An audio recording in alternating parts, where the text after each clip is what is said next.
Okay, it is 6:37. We are calling our Harbor Gateway North Neighborhood Council Planning and Land Use Committee meeting to order. Could our Secretary Madge do the roll call? Can you hear me? Yes. Keith Pitts, Rosalie Preston, Present. Madge Nixon here, Craig Kusunoki, Here. Arvie Powell, Here. Janisha Robinson, Here. Micah Silver, Angela Springs, and Luetta Watson.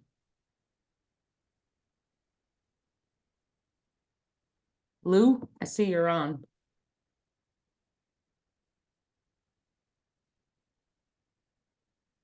Present, sorry. That's okay. Thank you.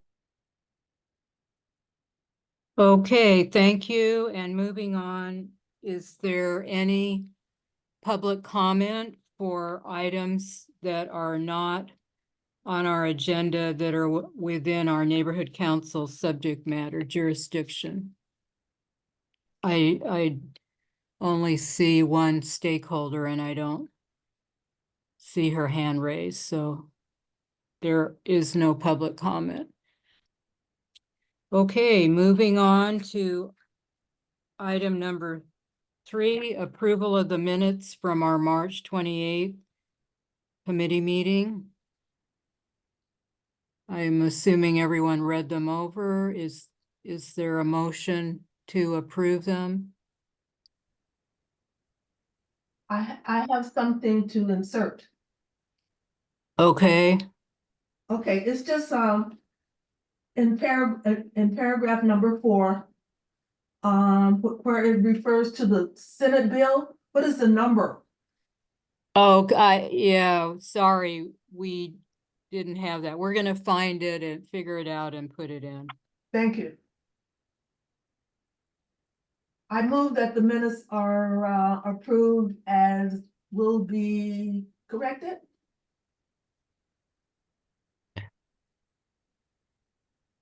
I Is there- second to have the meeting minutes with correction approved. Is that Janisha? It is. Okay, thank you. Thank you. Okay, roll call vote on approval of the minutes? Yes, Rosalie Preston, Yes. Madge Nixon, yes. Craig Kusunoki, Yes. Arvie Powell, Yes.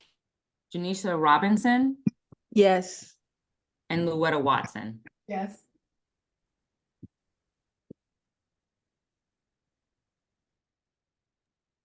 I think that's everyone that's here. Okay, thank you. So now we're moving on to item number 4, which is a presentation by Rexford on their new warehouse/office building at 4400 South Figueroa Street, which is the part that's in the city of Los Angeles, or half that building is, the front of the building. And 400 to 422 West Rosecrans Boulevard, which is in LA County, unincorporated area, with a possible recommendation to our board. And just to clarify that this location is where M&K Metals used to have their building for a number of years. If it's on the east side of Figueroa, and they moved last year to the city of Gardena. Now they're located on Western Avenue. So, okay, go ahead, Rexford team, and let us know when you need screen sharing, or if you need screen sharing. We did send out the rendering of the facade. Terrific. Thank you, Rosalie. Good evening, members of the Plum Committee, stakeholders, and Chairman Vasquez. My name is Josh Gertler. I am the president and CEO of a company called Consensus. We are a community engagement public relations firm in the city of Los Angeles for 37 years. We are here tonight representing our client Rexford, who's joined me, and we'll go around and do quick introductions. There's 4 of us here representing the team tonight. We have prepared a brief PowerPoint presentation, which we look forward to walking through with you. And then assume we'll have allocated time for questions and answers. We're pleased to be here tonight. Appreciate this committee taking its time to hear more about our project. We're hoping that we are hearing from you any questions, concerns. Hope to earn your support for this project, and look forward to our discussion. So with that, I'm going to ask my team to introduce themselves, starting with Brian Garcha. I'm Brian Garcha. I am the Director of Development and Construction for Rexford Industrial and the project manager of this project. And Steve Masura. You're You're on muted, mute, Steve. Thank you. I'm Steve Masura, Director of Entitlements for Rexford Industrial. And John Meyer. I'm John Meyer. I work for a company called Craig Lawson and Company. We are the entitlement consultants for this project. Right, so that's our team. And Rosalie, we would like to share the screen now if possible, pull up our PowerPoint and walk you through it.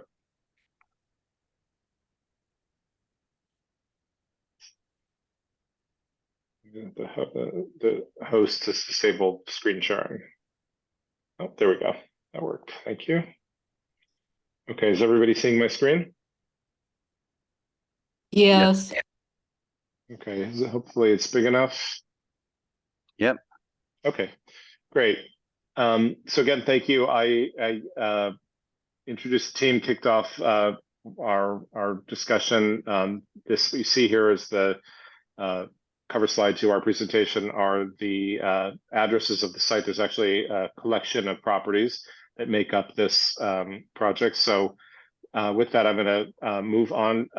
We'll start with presentations basically in 3 parts. I'm going to introduce you, if you don't already know, a little bit about Rexford Industrial, who they are, what they do in the community, other properties that they are involved in, what they some of the environmental benefits of this project. Then we'll talk about the community benefits of this project, and some of the details about the process that we're in. And so I'm going to hand it off to my colleague Steve Masura, who will start with the first part, which is about Rexford. Oops. Good evening, everyone. That picture, by the way, on the first slide is the after picture. And then later on, you're going to see the before and after pictures. And so you'll see how this is a typical property improvement project that we do with all of our properties. So next slide. And Rexford is a large publicly traded real estate investment trust. We only invest in Southern California, and you can see here on the map below that we have over 400 properties in Southern California, and most of those actually are, a lot of those actually are in the city of Los Angeles, about 70 or so of those, almost a fifth of the portfolio. And we have several in the nearby areas as well in the unincorporated county area. So we're very familiar with Los Angeles. And so it's great to talk to you guys tonight to let you know a little bit more about us. But one of the things that's unique about us as well is that we are long-term holders of our properties because we are publicly traded. That's just typically what we do. And so we hold them and lease them out, all of our properties. And so, which means we also have in-house leasing, construction management, design, and property management as well. And so you'll see that, from when we show you this project, how we go about upgrading properties. So we have that proven track record of creating value and developing older distressed buildings into marketing products. Next slide. And we do try to support our communities as much as we can, that we have projects in. It was noted that we're members of the local chambers in all the cities we're in, including Greater LA and Harbor Gateway chambers. And also part of the things that we do in our ESG goals and giving back to the community is also doing environmentally sustainable projects. And this slide just talks a little bit about how do we do our infill strategy does create a lot of environmental benefits by redeveloping older sites into more modern Class A type of developments. There's a picture of one here. And in fact, this project that we're doing before you tonight is going to be a LEED Silver project. We typically, on actually new development, we do try to do LEED Gold, but since this is more of a repositioning, we call it a remodel of existing buildings, we're only going to go to a LEED Silver, I believe, on this one. And then just another example of a nearby example of some of the community support that we've done. We actually worked with the county sheriff's office on allowing them to use one of our lots in the LA County, one of our LA County properties to park temporarily park RVs so they can do their homeless transition program to try to find more permanent housing for a lot of the RVs that are parked throughout LA County and LA City. So I'm assuming you guys are partnering, LA City's partnering with LA County in some ways in that effort as well. Next slide. I think this is going now to Brian. Thanks, Brian. All right. I'd say, might add, I mean, we could take questions as we're going, but otherwise we'll just wait till the end for questions. Thank you for the opportunity to share with you guys. This is sort of an high level overview. It shows the three properties combined together in the yellow sort of T-shaped there. Next slide. Little closer up view of it. To the right is the 422 and 400 Rosecrans buildings that will be in the they're actually demolished now. And then the center building is the one we're going to keep and remodel to work for the project. And then the other two buildings to the left will also be demolished. Next slide. As you might have saw, there was some commotion there quite a little ways back. We had a fire. We had some transients that got in the building and caught the building on fire.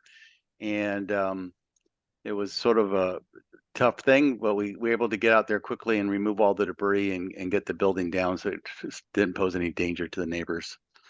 And so that was unfortunate. This is sort of a site plan of the revised building. It creates area for so there's all on-site parking for any trucks and trailers that need. There'll be no on-site staging, no on-site parking of trailers. We'll get these off the streets and get them inside.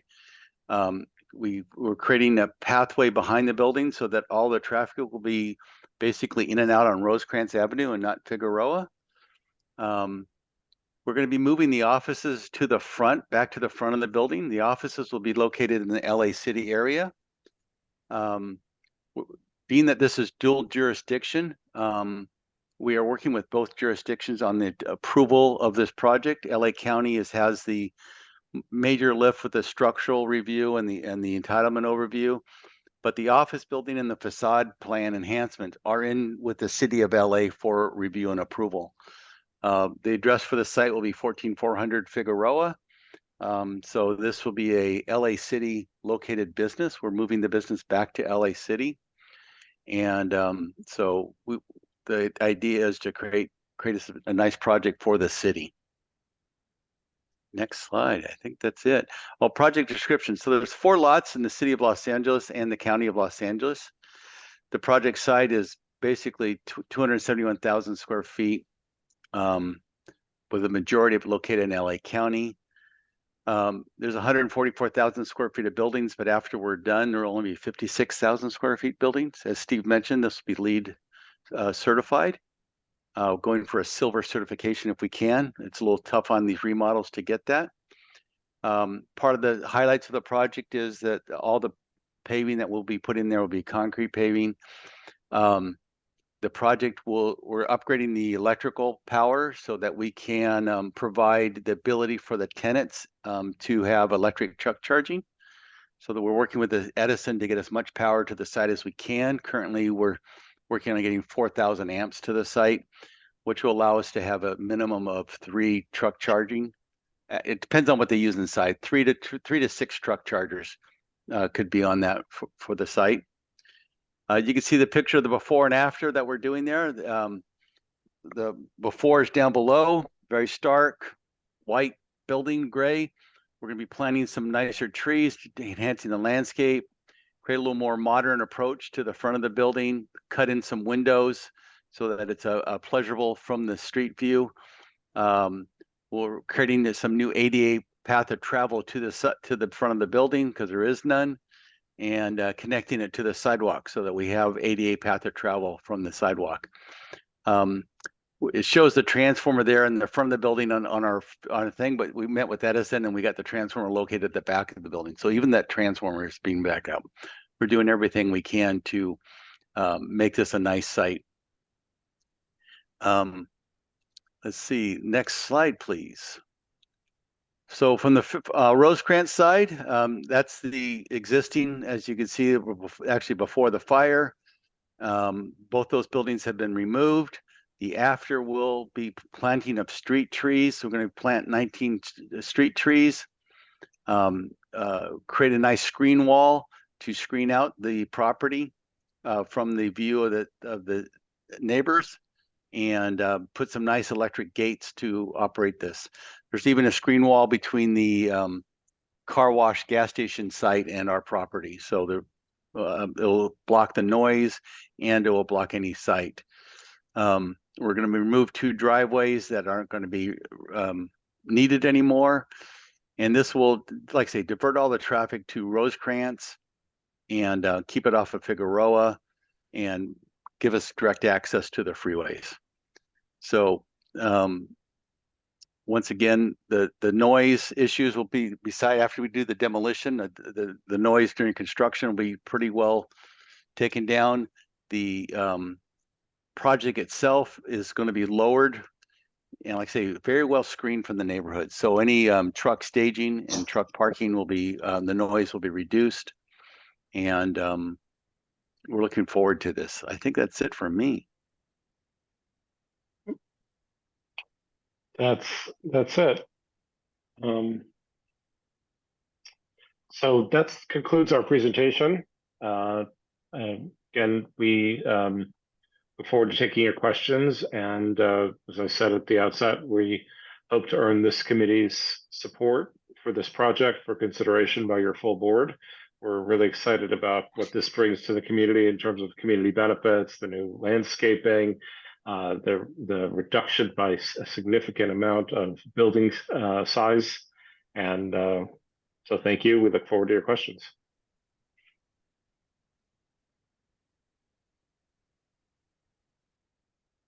I see that Micah Silver has his hand raised.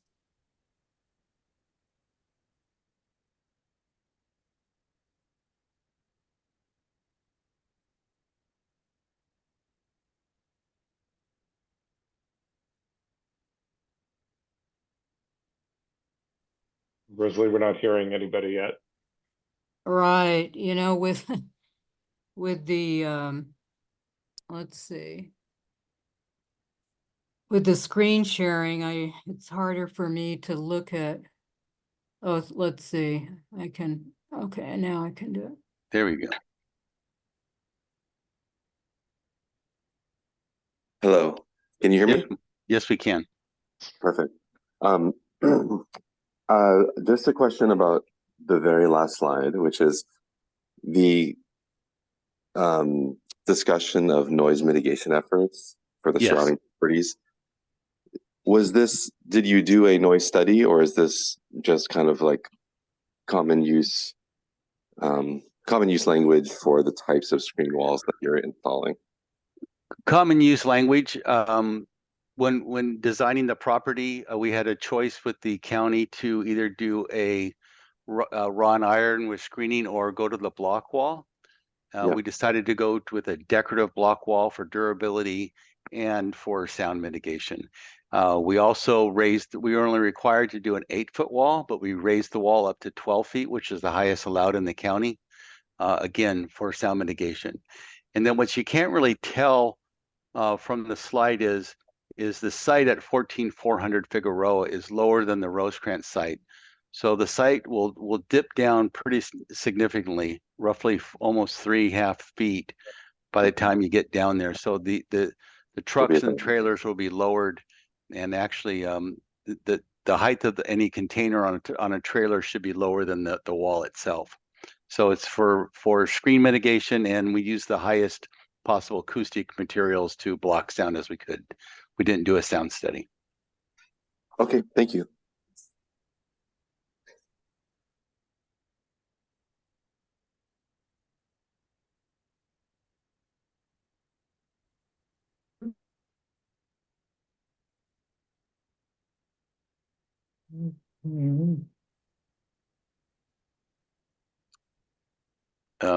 Okay, so I have a question, which is, do you have any idea of who the tenant will be or the type of tenant? Brian, do you? Yep. So as of today, this is a 100% speculative building.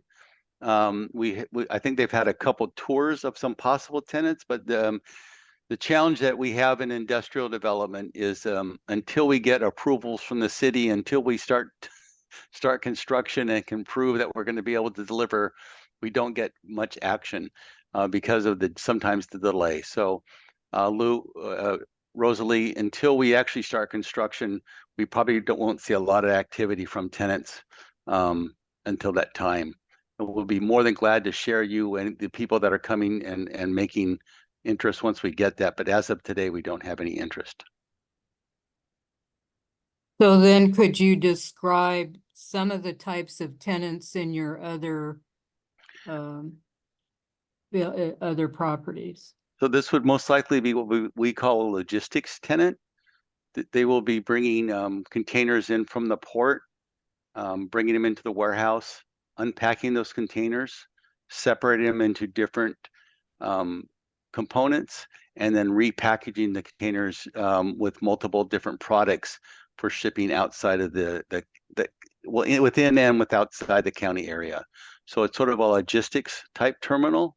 Not terminals, wrong, electricity types building and operation, where they'll be bringing stuff in, segregating it, repackaging it, and taking it out. Occasionally, there might be some slight manufacturing, but most likely it will just be purely logistics. Yeah, and so to further elaborate on that, all of our buildings are essentially built to spec. We don't do a lot of build-to-suit kind of developments. This is typical of what we do. And because we have over 1,000 tenants, we have all types of tenant uses, everything from manufacturing and high tech to warehouse distribution to movie studios. So it could be anything that, has a need in that area. Given this area is, its use for trucking is profound and continues to become more profound, I wonder how you are imagining the future of constructing these buildings such that an electric trucking industry might be able to utilize these buildings in particular, or whether you've made any accommodations or thinking about that in terms of how the building is made, how the electric is imagined. Yeah. Or what's your take on that? So currently this building has what they call 2,000 amps of power, which was pretty high because it was a lot of manufacturing, a lot of machines. MK Metals had welders and all kinds of presses. We're going to increase the power to this building to 4,000 amp power. We don't put in the truck chargers ourselves because each company has their own variety, and we leave it up to the tenant. But we're going to make this building capable of adding, truck chargers is roughly 600 amps, so it could easily be 6 truck chargers. These are the fast chargers, It could be up to 12 trickle charges, or that's the wrong name for them, but I call them trickle charges for the truck charging. The port is, as you guys know, the port is actively requiring that any new trucks be electric chargers. So our tenants are starting to fall in line with that. And we're going to try to provide that. We're working with Edison right now to get the 4,000 amps. We've been approved for the 4,000 amps and we're currently designing it. So we are, Micah, planning for truck chargers in this building. We don't install them, like I said, because there's 100 different types of truck chargers out there, and if we put them in, it'll be the wrong one for the tenant. Yeah, no, but it's just great to hear because, the burden of the trucking industry in this area is largely, air quality and noise related. Yes. Because of our location, in LA City as part of the LA Strip. It's our purpose is to absorb it, is to absorb that material pretty much. Yeah. So the electric trucking industry will make a huge difference in the quality of life here. And so it's important to hear that new developments are thinking about that. So this site is close enough to what they call portage, where there be trucks directly coming to and from the port. And as you know, the port is requiring that. It's like 7% of the trucks now need to be electric. Any new trucks that start coming in have to be electric. And so anybody in this industry that's going to probably be using this building will have to be able to support electric trucks. And it's our purpose to make that possible. I see that Lou has her hand raised for a question. Yes, I do. I understood you to say that you're gonna install a block wall. On Rosecrans. Okay. What do you plan to do about the graffiti prevention? Are you gonna have vines on there or some kind of plants, or have you thought about that or? Yes, so there's a 5-foot planter in front of that wall, and we're going to fill it full of the vines so that that wall can become a growing wall and not very, hopefully unable to be tagged, because they don't tag plants. But there is a planter in front of that wall, Lou, and that will have vines too, and we anticipate the vines to grow up the wall.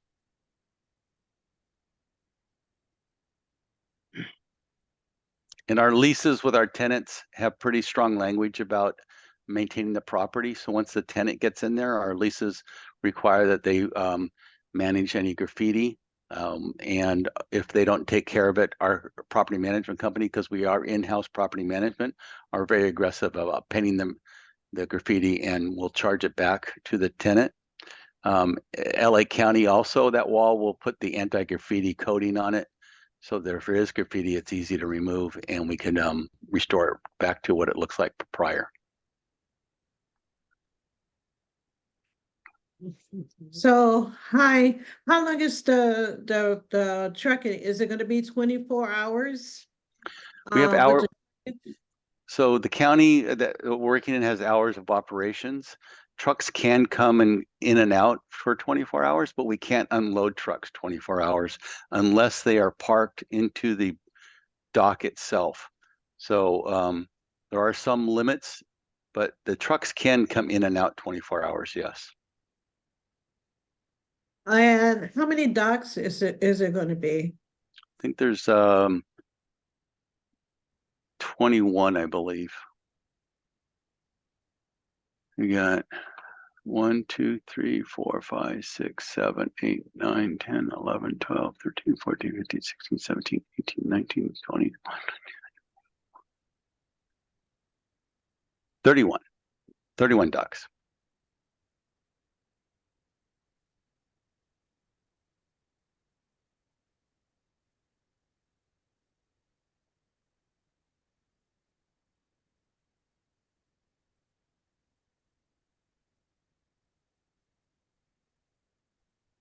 I see Lou's hand up.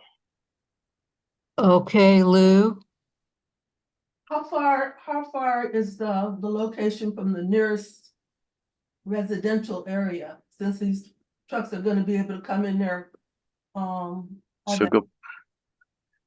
the nearest residential area is to the west, and it's across Figueroa. And I guess there's some that it's catty corner to, there's a building in front of our area though, right? Where if you look at the A on where it says Figueroa Street is sort of the closest residential. Right there. And that's roughly, I think it was 400 feet, 300 feet from the area where the trucks will be operating. But it's behind a building. There's an existing building and it's way, way tucked behind. And for sound reasons on this side, it's actually very good because we have a building blocking our truck area and a railroad track on the other side.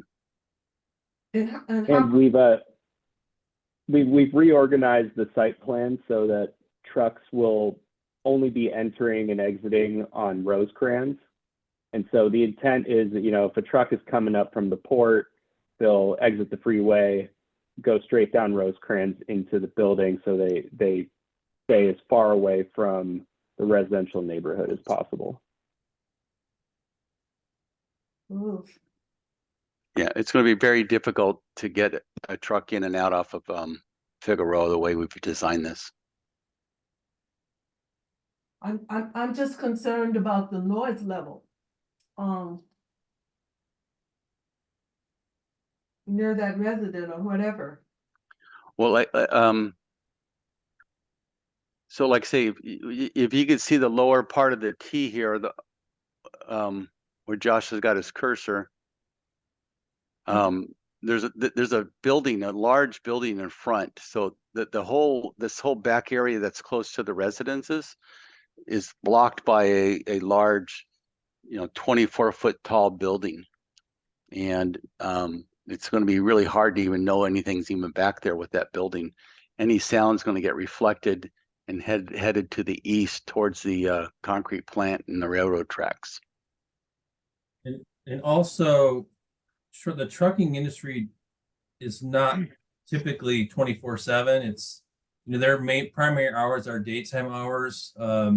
They don't always want to have multiple shifts, and the ports aren't always that, accommodating for 24-hour trucking as well.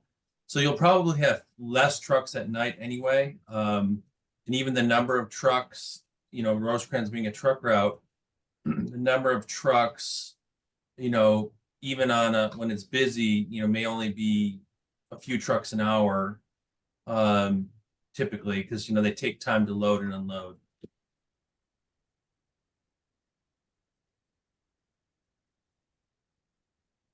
I'm kind of concerned with that, but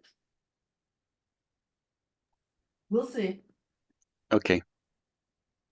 Understandable, Lou. That's why we've done everything we can to put everything towards the back of the property as far away from the neighbors as we are able to. And uses the proper construction materials to lessen the noise as possible. Will the main warehouse building be air conditioned? And also, will it be designed in a way that it can be an automated facility? The answer to the first part of your question is no, it won't be air conditioned, but it will be better insulated than it is now. And we'll be probably putting, we call these HLV, which are high fan. We'll putting some fans in them that create some nicer air circulation, so they'll keep it cool. We're fortunate being in the beachy, the South Bay area that's not too warm like the Inland Empire. The office itself will be with new air conditioners. Those air conditioners will be energy efficient so that we could get our LEED certification that are in the front of the building. For automated, this building is not tall enough. Usually with automation and warehouses, your building needs to be 36 feet or taller to sort of allow for high pile storage, high stacking storage that sort of offsets the cost of automation. So there will probably not be any automation in this one, Rosalie.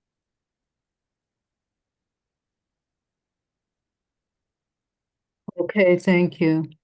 Also, for the LA City part of the project, is there a case number yet? Have you Yes, filed your application? we have a building permit application. There was no case required for it, but we do have a permit application number. I could get that for you. I don't know if John has it handy or not, but Oh, so that would be through building and safety? then? yeah, it's through LADBS. We've submitted the plans through LADBS. And we're working through plan check corrections on that right now. We're hopefully to have a permit here in the next month or so on this project to start the facade improvements and the office improvements. But yeah, there are no entitlements required with the city. The project is by right for the city portion. The Department of Regional Planning in the county is requiring a CUP.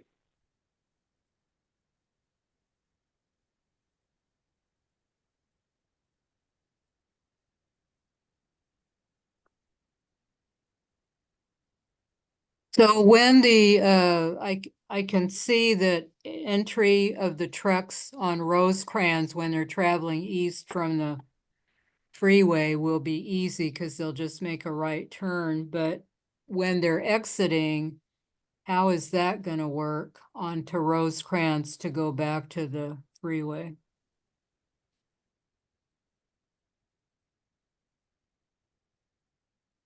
They'll be going out and turning left onto Rosecrans. It will require some staging. Fortunately, the way the signals are staged there, you don't have a lot of people going east on Rosecrans all the time, so they can get out. I've used that driveway many times to get out and go across. It's sort of similar to what the concrete trucks have to do when they're going east on Rosecrans to pull into their site, pull in. So there are breaks in the traffic. We did have a traffic consultant look at that to make sure that we were not creating any stacking problems in our own site. If you look at the site plan, Josh, if you go back to the site plan, you could see that we have the ability to stack 2 or 3, or we have a very large truck area. We could stack all the trucks leaving out on the site on our own property. And that way, if there's any queuing, there won't be blocking the eastbound traffic on Rosecrans as they're trying to get out. They'll wait till there's a clearing and they could get out. That's one of the requirements. So we have to leave the gates open so the trucks can queue in the yard, not be stuck halfway in or halfway out. Okay, thank you. Lou has another question. Yes, Lou. Okay, Rosalie, I would like to ask you this first. Do the documents that we have state why the regional planning is requiring a CUP? We don't have the county document, so we could, we don't have to take a position tonight. We could wait and, obtain that and Yeah. discuss further. Okay. And I can explain what the reasoning for the entitlements is. It's the warehouse itself is actually permitted by right. It's just the truck parking is what's triggering the CUP. We feel that providing the truck parking on site is actually a benefit because it keeps the trucks from clogging the streets and idling and but nonetheless, it triggers a CUP requirement in the county. So Lou, we've already submitted our plans to the building department of the LA County because like John said, this is more of a use type CUP than a building CUP. And so we're sort of double tracking it. And it's just like you said, it's for the truck parking. The trailers that you see stored here is a little bit more than what they call ancillary. And so just because there's a couple more trailers than there are truck docks, we had to go to the CUP process.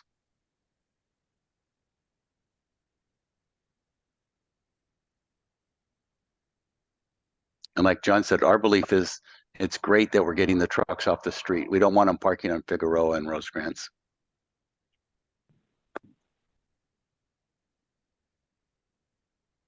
And just to clarify, the container storage will not be visible because it's behind that other building to the south of you on Figueroa. Is Correct. that? Okay.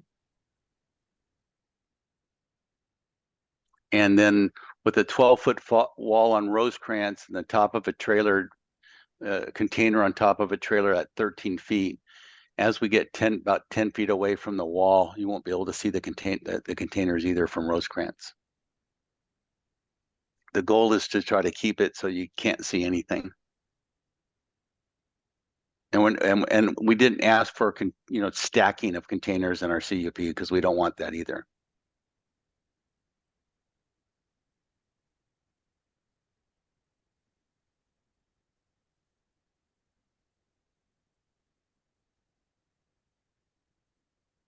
So the container, so there'll just be one container high? Is that what you're saying? Yes, Okay. I don't even know if we could request it, but we did not request that we could stack containers. These are containers that will be sitting on truck trailer chassis. I'm sure there'll be occasionally ones on the ground, but most of them will be on the truck trailer chassis going in and out.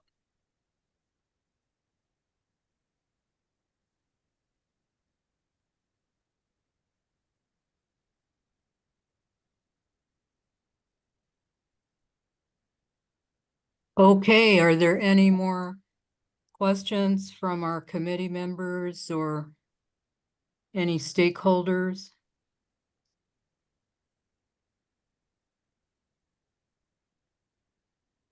Okay. Thank you. And I don't know if the committee, if anyone, if we want to take a position of support or any types of conditions, or wait till our next Planning and Land Use Committee meeting. Rosalie, if I may just kind of be the bookend to our presentation before the committee starts its discussion. Again, I just want to say on behalf of the entire Rexford team, thank you to the Plumbing Committee, the stakeholders who are here, and members of the board. We're very enthusiastic, as I hope was conveyed in this presentation, for what this project brings to the neighborhood in terms of community benefits, and how consequential we believe the improvements are to what's there now. So we're hopeful that we will, we've answered your questions. We're happy to come back again as Rexford has offered once we have a little bit more clarity on tenants, but we're hoping to earn your support at the committee level tonight for the improvements to this property in your jurisdiction.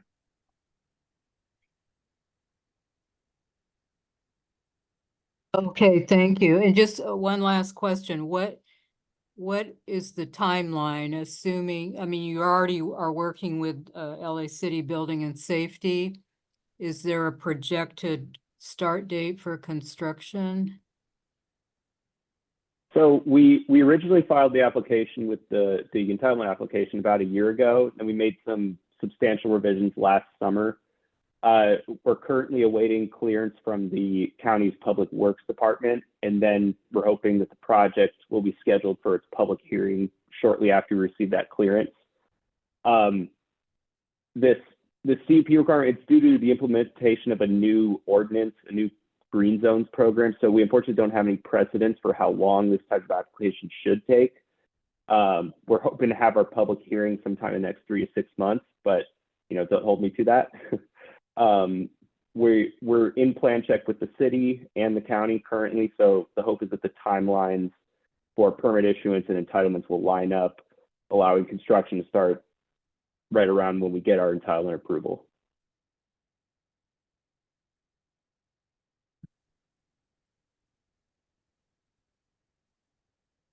And what was that new ordinance that you said that the county had, something starting with a B? It's called green zones. Oh, green zone, okay. So, yeah, they want to make sure you're meeting all those requirements of a green zone. Yeah, it's just it's to ensure that our to, you know, residential uses that are nearby or other types of sensitive uses. And so that's where this CUP process was created, was through this green zones ordinance. And Rosalie, if we do get permits from LADBS for the office and the facade, we could start those as early as July, because those things don't require the CUP for the construction. So we may try to, enhance the building, get a rolling start on this project if we get those building permits a little bit earlier. Okay, all right. And as you see, we've already took down the 2 buildings on Rosecrans just because they were becoming attractive nuisances, and it's better to have a dirt lot than a building where we stage transients. So we already Yeah, took those 2 buildings down already. Okay. All right, well, thank you very much. Probably our committee will wait 1 more month and consider all the aspects before taking any kind of position, so. Okay, if I don't know if you guys have our email or not. I know you have Josh's. If there's any questions that specifically come up, feel free to reach out for us. We're more than happy to share. We want to be an open book for you. Okay, and we'll have you send us this PowerPoint also. Fantastic. Okay, all right, thank you very much. Thank you very much for entertaining us. Thank you.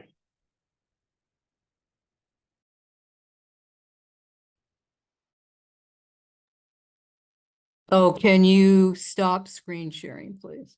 Okay, great. So our next speaker, oh yeah, he is here. Okay.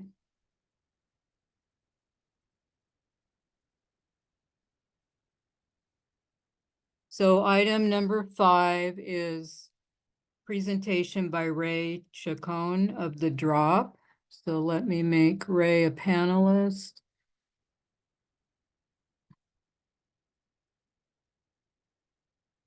I don't know if he has a PowerPoint. Hello. Oh, hello. You can go ahead and start your presentation. Awesome. Yeah, I don't have a PowerPoint. I apologize. I wanted to just introduce myself. My name is Ray Chacon. I'm the CEO of The Drop, also known as Therapeutic Health Collective. Therapeutic Health Collective is a minority-owned business and is proud to serve the community at 621 West Rosecrans Avenue, Gardena, California. Here at Therapeutic Health Collective, we employ over 30 people and specialize in cultivation, manufacturing, distribution, and retail. We utilize all those licenses to provide affordable prices to people in the community. And we also work very hard to provide safe, tested cannabis to all of our patients and clients for our long-standing time in the community. We do take pride in making sure that our patients and clients have safe and secure access to their medicine and their products. And we do that by having a full-time 24/7 armed security. And we also have cameras located throughout the property where we have being monitored by the owner of the security company and its employees at all times. We also have indoor and outdoor lighting that's installed, along with safe parking for our customers. And we strictly prohibit the loitering and the smoking of product on the premise. And, most importantly, we care about our customers and our patients. And, we're very proud to serve the city of LA and the surrounding community. That's pretty much it. And so just to clarify, you currently hold a license from the city of Los Angeles? Correct. And, Yes. and it has to be renewed. Is it every year or however? Yes, Every year? Every year. Yep.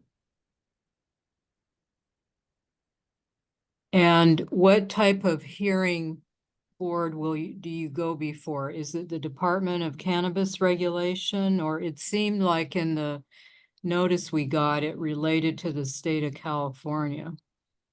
Yeah, so we have two licensing bodies. We have the state and we have the city.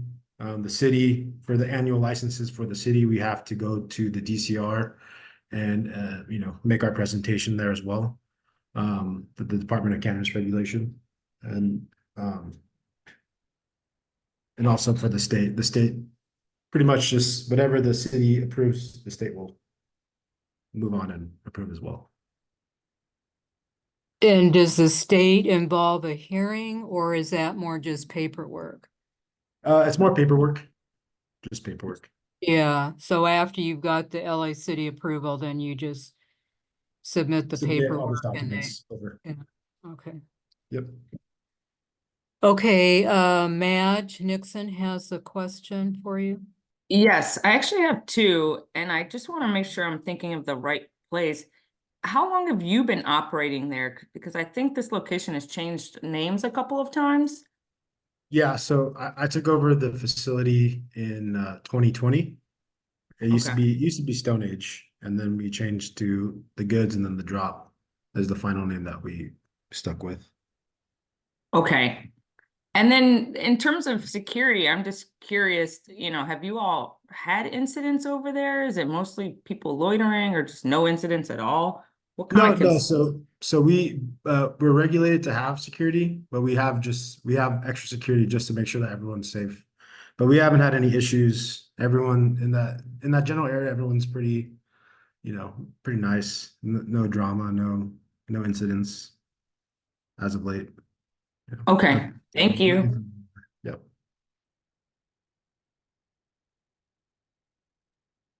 So when you took over from Stone Age, Yes. you just bought, when you buy do you own the property? And then does that mean you also bought the license as well? No. I'm just a tenant. I just want to come here and. Okay, but you purchased the license from Correct. Stone Age? Okay.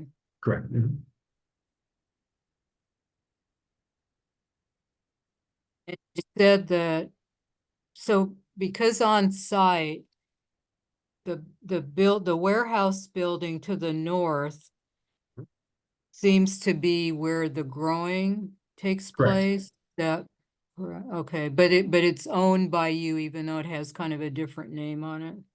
Yeah, so all the licenses, they're all separate licenses, but owned by the same corporation.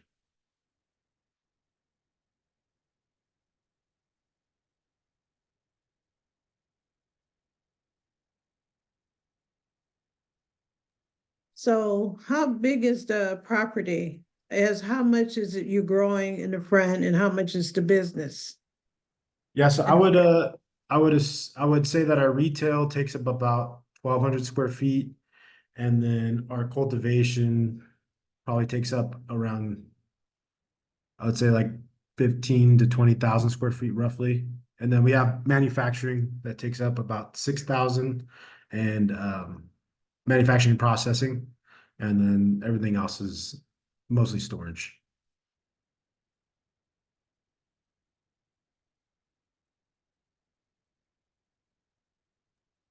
So on the manufacturing, we understand that it takes a lot of, the growing takes a lot of electricity, I believe, and and there's also water. So we're just wondering, are there ways to, be more environmentally sensitive with the use of electricity and water? And is there a way, have you considered using solar in the? Yeah, so my landlord does have solar on the property. We do benefit some from that, but we've made the switch completely from HPS lights, which is it's like the lights that take a little bit more electricity, and we've switched to all LEDs. And the way that we've kind of built our system around in our cultivation. So just so you guys have an idea, most cultivators have around, I would say, 12 to 18 plants per light, right? That's kind of like the general rule of thumb. We only operate with 4. So that cuts down on our water costs, that cuts down on our nutrient costs. And all the nutrients that we use is very, very simple nutrients, salts that we make ourselves in-house. So it's not, there's not a lot of runoff, there's not a lot of water being used. And switching from the HPS lights, which are those like traditional lights that you see in old cultivations, to full LED, it was like the electric use dropped by half. So we definitely we're always looking to improve on that, in that front at all times.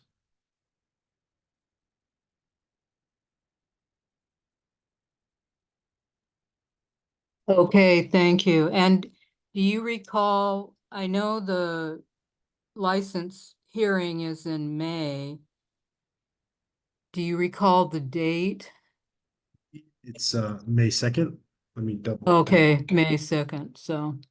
So actually, even if we took a position, a recommendation tonight, our full board wouldn't be able to vote on it in time, so.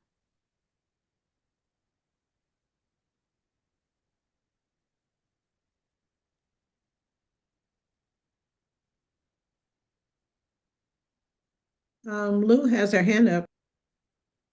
Okay, go ahead, Lou. Okay, I would recommend that we not take a vote anyway, because I heard Ray say that there have been no issues as of late. Have we consulted or talked with Southeast LAPD on this? About this? So the head of my security is actually prior LAPD. And the only reason why I say as of late is because I took over in 2020. So since I've taken over, there hasn't been any incidents. No, I'm not talking about your security. I'm talking about, No, we have not had a chance to okay, well, consult. concerns me. We need to consult with Southeast about this location. And about what has gone on since in the past year. That is my recommendation. Okay, any last questions of Ray? How often do they come and inspect your facility? Very often. I would say they come I would say every quarter, different governing bodies, because we have all the licenses there. So we have the DCC used to be separate, but then now they're all together. And then we just had a DCR inspection last week, which we passed with flying colors.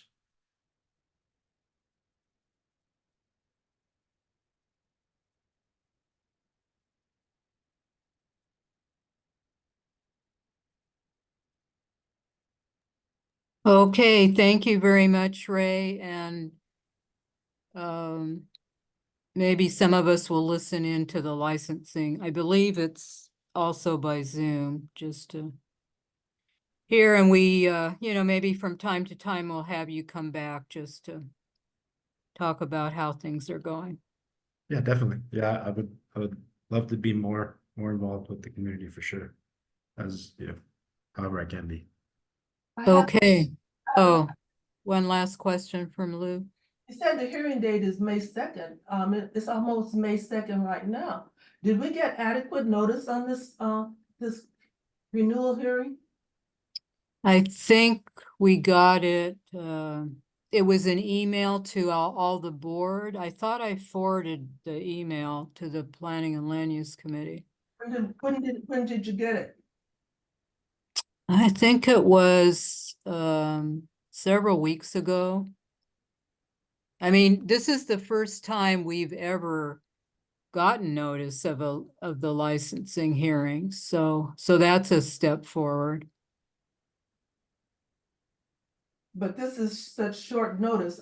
This concerns. Well, yeah, it needs to be a little longer because of the neighborhood council's need for committee review and then the board has to vote, so. Also to consult with Southeast LAPD to see if they've had any issues at the location.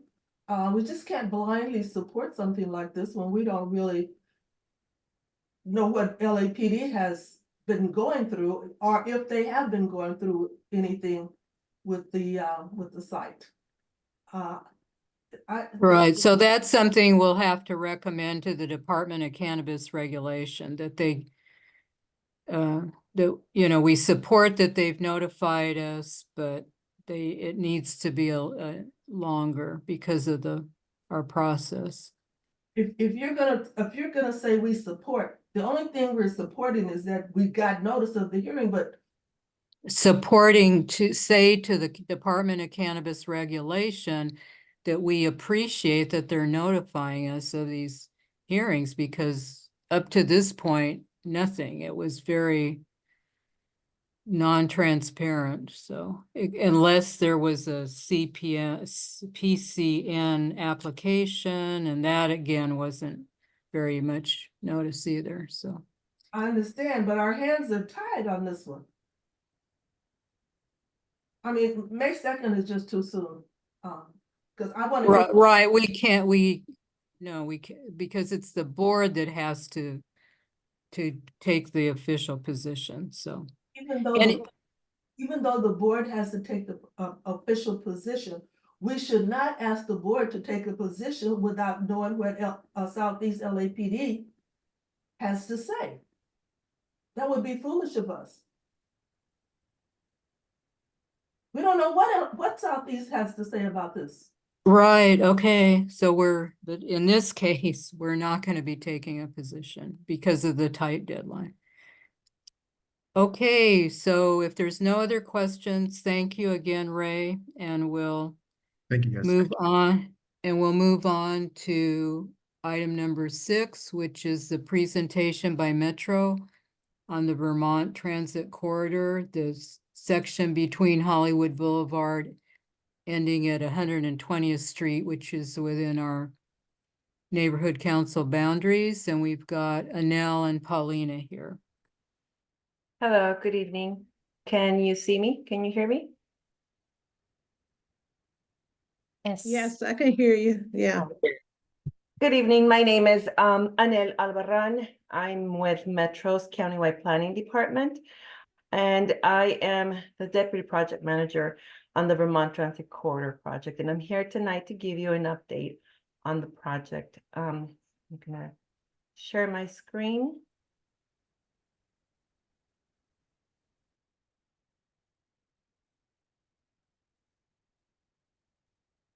Can you see my screen? Can you see my presentation? I can see your screen in the background, but I don't know. I didn't, you setting up a PowerPoint? Can you see my PowerPoint now? Not yet. Paulina, would you mind? You should have the permission to share. Okay, Paulina started. Yes. Okay. Let me know. Okay. Thank you. So first slide, please.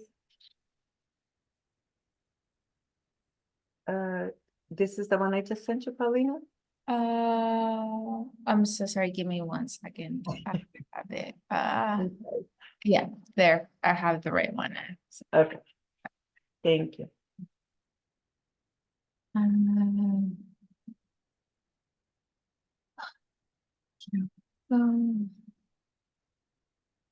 There we go. So the Vermont Transit Corridor project is a Measure M project. We have $425 million allocated to the project, and it has a projected opening date of fiscal year 2028 to 2030. The corridor is approximately 12.4 miles long. It extends from Hollywood Boulevard on the north, and it runs down to the south to 120th Street. The corridor is the second busiest bus corridor in Los Angeles County. It's second to Wilshire, but it's the busiest north-south corridor. And it carries approximately 36,000 daily riders. It connects to 4 Metro rail lines, the B, C, D, and E lines, and several other bus lines. It also connects and serves many key activity centers, including several educational and cultural institutions. It is heavily congested with varying right-of-ways from 55 feet to 160 feet curb to curb. 160 feet would be south of Gage and 55 feet north of Gage, where the corridor narrows intensely. The corridor is densely populated. It is very diverse and highly transit dependent. Next slide, please. The Vermont Transit Corridor project is consistent with local and regional plans and with the City of Los Angeles Mobility Plan 2035, which designates Vermont Avenue as a transit-enhanced corridor that prioritizes transit along this corridor. The project also supports the goals of Metro's strategic plan, which includes providing high-quality mobility options, delivering outstanding trip experiences for all, and enhancing communities and lives through mobility and access to opportunity. Next slide, please. The goals and objectives of this project are to improve service performance, improve and maintain service reliability, reduce passenger travel times, enhance the customer experience by providing enhanced stations with a number of passenger amenities such as shelters, benches, next bus information, lighting, improve the pedestrian bicycle access, and improve the safety as well. Also to invest in the community by improving mobility and livability. Next slide, please. So what makes BRT or Bus Rapid Transit different? BRT is a higher quality premium transit service that provides faster travel times and more reliable and convenient service. BRT is essentially light rail on rubber tires. It offers almost identical features and characteristics as light rail. Some of the common elements of BRT include dedicated bus lanes, transit signal priority, enhanced stations with passenger amenities such as lighting, benches, and real-time arrival information signs, off-board fare collection to reduce boarding time and in turn reduce the travel time. And it also has special branded buses and stations to connect everything together into one common image that is easily identifiable by the community that it serves. Next slide, please. So some of the benefits that BRT offers are shorter travel times because of faster speeds with dedicated lanes, transit signal priority, and fewer stops. It also provides better, more reliable service. It also has increased comfort, safety, and security because of enhanced shelters with a number of passenger amenities. Again, as I mentioned, enhanced lighting and benches. Also provides more options to travel and improved access to jobs, schools, and other essential services. It creates also more livable communities and neighborhoods. The BRT vehicles will be electric. So this will help improve air quality and create healthier neighborhoods. Next slide, please.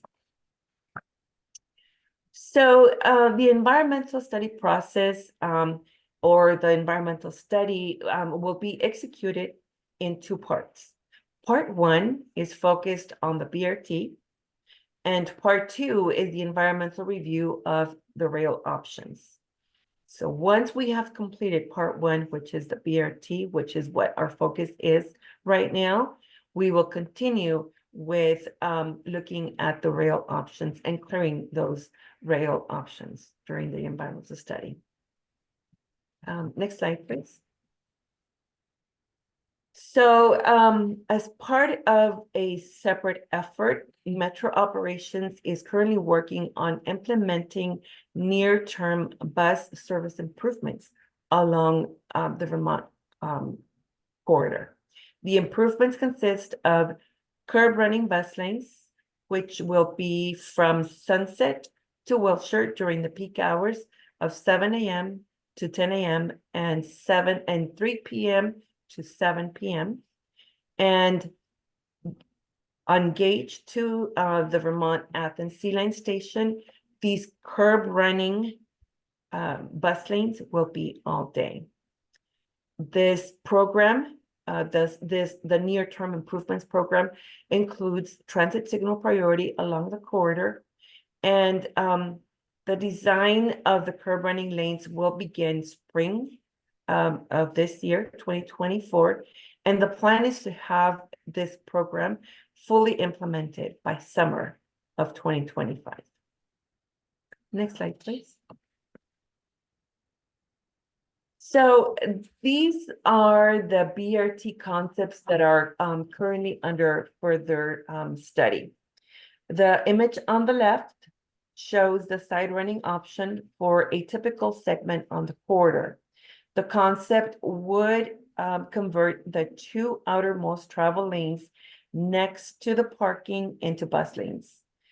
So in this concept, it is assumed that general vehicles can cross the bus lane to make right turns or park or access driveways. Those vehicles cannot drive on the bus lane. This concept also allows the bus lane to be shared with local buses. Now, the image or the concept on the right shows a center running BRT concept. And what it does, it basically converts the two center travel lanes in each direction into bus lanes. This concept would have less conflicts with other vehicles making right turns or accessing the driveways. However, I need to mention that north of Gage, the right-of-way gets very narrow, so it is very difficult to accommodate median running. We've had several community meetings, and based on the feedback that we received from that community meetings, we had 4 community meetings. The end-to-end side running BRT is the most promising BRT concept. Like I said, based on the feedback that we have received, and also based on preliminary technical analysis. So, next slide, please. So as I mentioned earlier, part 2 of the environmental study will be the review of the rail alternatives. The environmental study will evaluate light rail and heavy rail transit options on Vermont, which will start again following the clearance of the BRT project. And we currently don't have funding for rail, but we will continue seeking additional funding to be able to eventually fund the rail project. Next slide. In terms of our community engagement program, we have partnered with CBOs and other community groups, including faith-based organizations.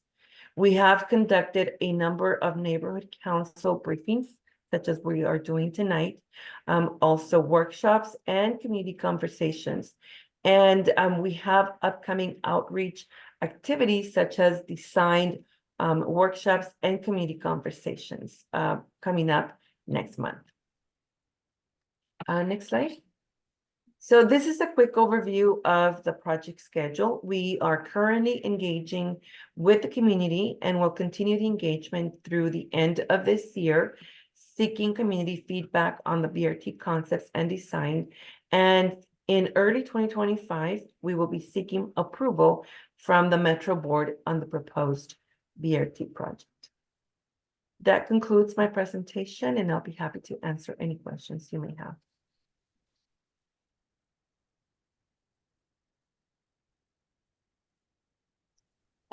So this is Rosalie. I wondered, is it possible from 120th up to Gage to do the median running and then change to the side running north of Gage. And the reason I ask that is because currently the bus route stops at 120th, and the buses come south on Vermont and they turn around, not just on 120th, they often go a little further south to about 121st or 122nd, where they can make a U-turn. And the issue is that then they park on the east side of Vermont next to our Ralph's, which is the only supermarket within our neighborhood council area. Mhm. And the way they're parked, it blocks the Vermont Avenue bike lane. And also often there's two buses there, and it makes it hard for people who are traveling north and then turning into the parking lot of the Ralph's, you know, to kind of avoid the buses. Or so if the lane shifted over to the left in that area, and maybe there was some way that the median could be reconstructed for the buses, you know, to be kind of gathered there, it would solve that issue for us. And then, yeah. Yes, definitely. That's a great question. Actually, as I mentioned, we had 4 committee meetings. And at those meetings, we presented the concepts that we have, the median running and the side running. And as I mentioned, based on the feedback that we received from the community, the side running was the one that has the most potential.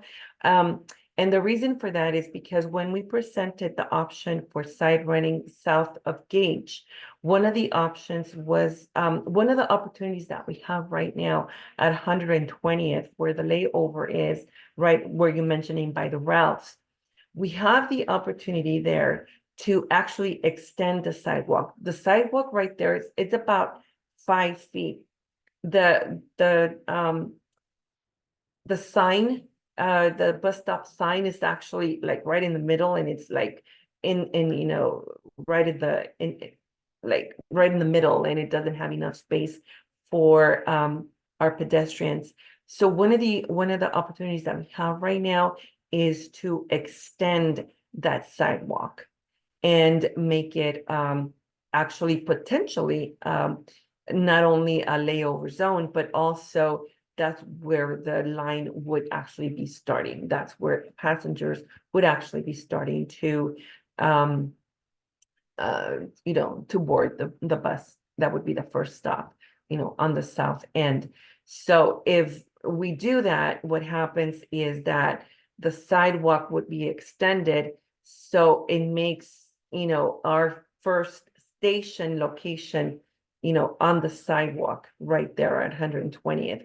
So it kind of makes it difficult for the, how do you call it, for the bus to be on the side, merge onto the middle, and then back to the side. Because like I mentioned, at Gage, north of Gage, the street narrows. So yes, we have considered that, as you mentioned, that because the street, the right of way south of Gage widens so much, we have considered the median running at that area. That's the reason we have the 2 concepts.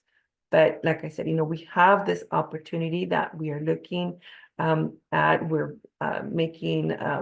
we have been analyzing, and like I said, based on the community feedback, it seems that side running would be more efficient because of the opportunities that we have to enhance the sidewalk and the pedestrian crossing. So with the sidewalk widening, could it start north of Ralph's, or? The sidewalk widening would be where the layover is at right now, right by the Ralphs. Yeah, I don't know if you've noticed that the sidewalk is very narrow right now. Right. Yeah.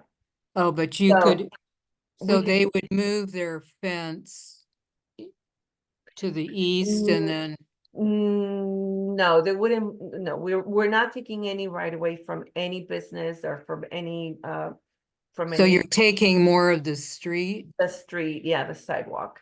Because the street is so wide south of Gage, particularly in that area, that, we have, like I said, we have that opportunity for us to extend the sidewalk, make it ADA accessible, and extend that sidewalk and actually have a station there with. Okay, so then the buses would be parked in a way that they would be out of the line of traffic, you're saying? Yes, Yeah, definitely. Yes. okay. Yes.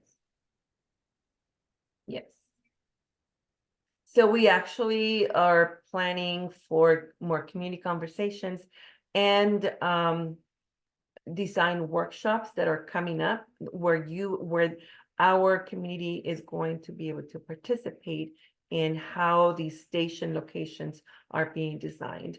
So, if you're interested, it would be great if you could, help us spread the word and get more people to participate in the design. We are planning on having these workshops next month. They're coming up. So it will be a great experience.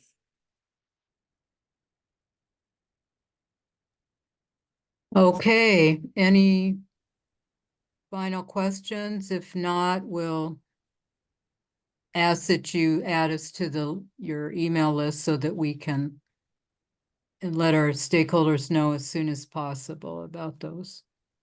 Paulina, meetings. Yeah, we will add them. thank you. Thank you. Any other questions? Doesn't look like it. Okay, thank you very much Thank you for having us. attending. Okay, Right. good Bye-bye. night.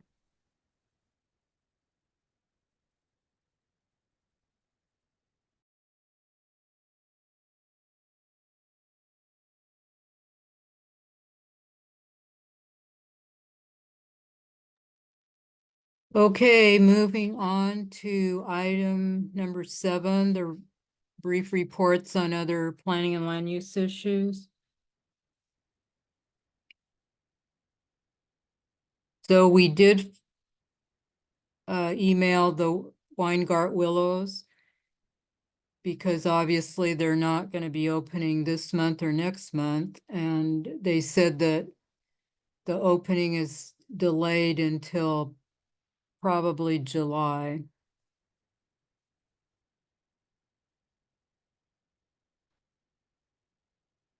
On item B, the impact of the oil drilling is continuing, particularly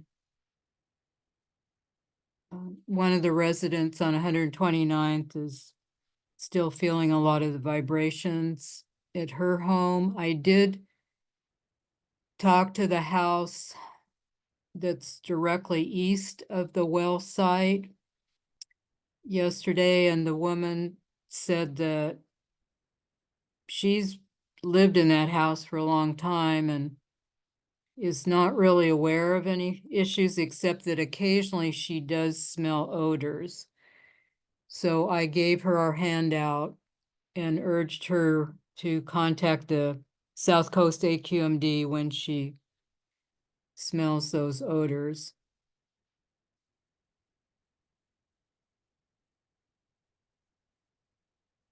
Item C, the status of the Arco gas station. We haven't heard from the owners of the station. Our council office, Council District 15, our field deputy Nicholas Chavez got involved in trying to speed up the final approvals, and from what he was told by Department of Building and Safety, everything was, they had been informed and it shouldn't really take that much longer, but that's already been about 2 months ago. And I haven't heard from the owners, but obviously when you drive by, nothing is happening on the finalization. And meanwhile, that new Dino gas station at the corner of Figueroa and 120th Street, Craig and I, when we were driving past Tuesday night on our way back to our office after our general membership meeting, we were astounded because it was open and you've never seen so many lights under the gasoline canopies. It's extremely bright. And I'm wondering if they're going to be a 24-hour operation.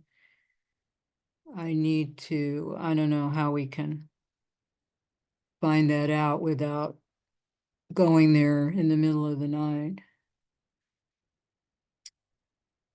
And then D, on other planning and land use issues.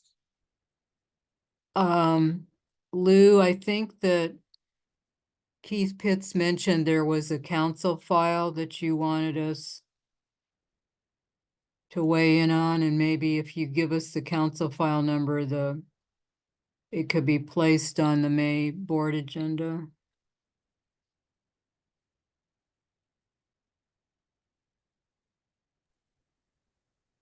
Yes, I'll have to send that information to the Plu Committee. It has to do with a motion that McOsker has, and it has to do with Wilmington. But it's an environmental issue that I would just ask that our neighborhood council support them, because what it will do, what is proposed to do for them, it will benefit us as well, because we have some of the same type of issues. So after the meeting tonight, I will blast the email to all of you, so you'll have the CF number, so you can have it for the board meeting in May. It's just a support for Wilmington and support for our councilman for his motion. Okay, thank you. Any other planning and land use issues that people are aware of?